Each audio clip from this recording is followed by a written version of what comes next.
What's going on, everybody? Today we're doing an oil and filter change on my 2015 Yamaha FJ09. This is what you're gonna need. You're gonna need 2.7 liters of 10W40 oil. You're gonna need oil filter. I've got an HF204 by High Flow Filter.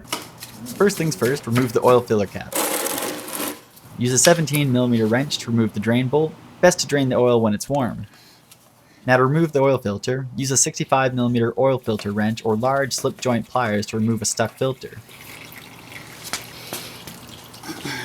Clean the oil filter mating surface before reinstalling. Also ensure the oil filter gasket is lubricated.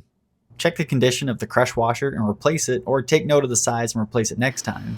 Reinstall the drain bolt and torque it to 31 foot-pounds. Later model bikes have the drain bolt on the front of the oil pan. When installing the new filter, torque the oil filter to 12 foot-pounds or hand tight. Fill the engine with 2.7 liters of 10W40 motorcycle oil. Use the sight glass to eye up the fluid level. Start the engine and let it idle for a moment to get the oil through the engine and new oil filter. Shut the engine off and rest the bike on its center stand on level ground. You can see the oil level clearly through the sight glass. It should be between this low line here and this max fill line here. Of course, check the oil level after your first ride and top up if necessary. Thanks for watching and have a good day.